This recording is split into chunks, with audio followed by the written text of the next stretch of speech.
Today we're going to compare the Bugaboo Butterfly 2 and the Cybex Beezy 2, a pair of premium brand ultra compacts that have quite different advantages and disadvantages with relation to child comfort, ease of use, longevity, and driving characteristics.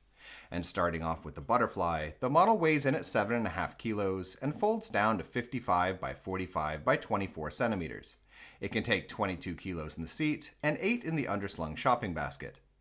Looking at child comfort, the Butterfly has both a newborn acceptable near-flat recline, in Europe and most of the world at least, as well as a nicely upright position. Size-wise, the seat has a width of 33 centimeters, a length for the sitting surface of 92, measured by adding up the lengths of the backboard, baseboard, and leg rest, and a total longer length of 119 when considering space under the canopy and the distance to the front frame mounted footrest.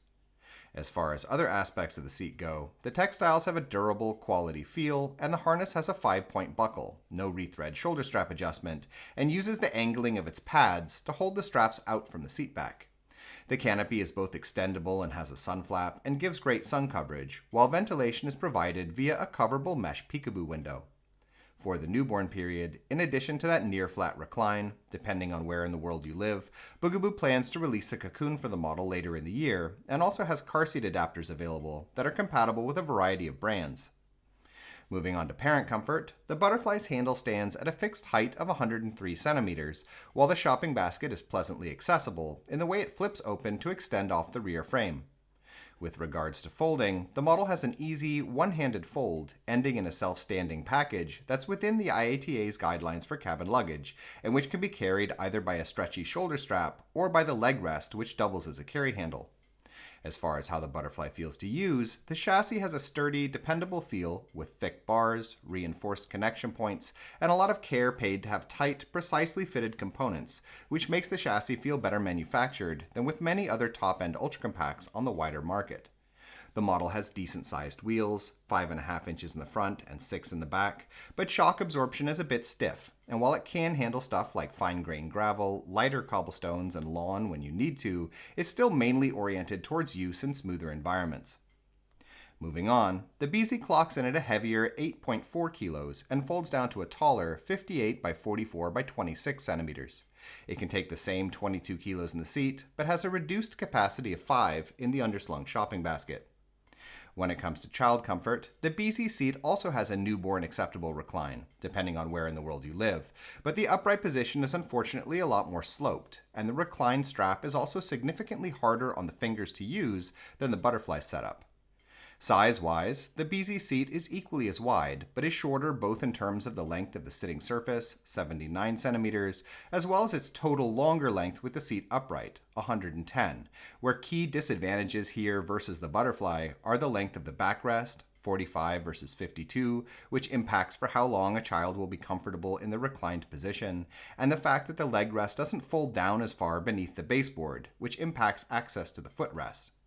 As far as other aspects of the seat go, the textiles also feel durable, though a little cheaper than the Butterflies in my opinion, while the harness has a one-pull tightening mechanism and also has no rethread shoulder straps, though they take a bit more strength to adjust than the Butterflies. While additional disadvantages are that there's no means of extending the Beezy's canopy, which may be a bit short for younger toddlers, and that there's no peekaboo window or mesh panels for providing added ventilation.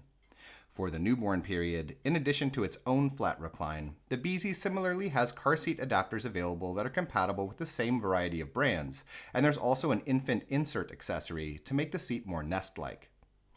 Moving on to parent comfort, the Beezy's handle has a higher fixed height of 107 centimeters, while the shopping basket extends even further off the rear frame and is similarly easy to access, at least with the seat upright. When it comes to folding, the process is simple and can also be done with one hand, though it takes more conscious effort to pull the handle backwards when following the chassis down so that it ends in a standing position. When folded, the Beezy is comfortable to carry by the bumper bar, but doesn't have a shoulder strap, and the folded dimensions are also a little too tall for the IATA's cabin luggage guidelines, though this doesn't mean that the model won't be accepted as such by all airlines, and the dimensions are still within gate checking limits in many cases. As far as the feel of using the Beezy goes, the model also feels pretty sturdy right out of the box, but there are many more connection points on the model that may come to loosen down the line and cause the chassis to feel somewhat rickety. With regards to driving, the Beezy has significantly more noticeable suspension than the Butterfly, and the wheels are a lot larger, 8.3 inches in the back and 6.7 in the front, making the model more capable of handling rougher conditions like cobblestones, gravel, and dirt roads without feeling as jittery.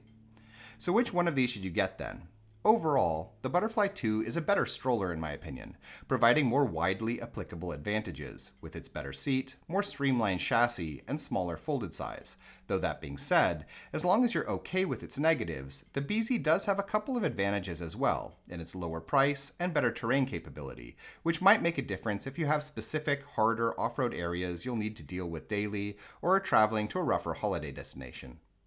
In any case, we hope you found this video interesting, and if you did, please subscribe, as this sort of support really helps us to continue making videos in the future. If you'd like to know more about either of these models, we have standalone reviews that go into a lot more detail, and links have been added in the description.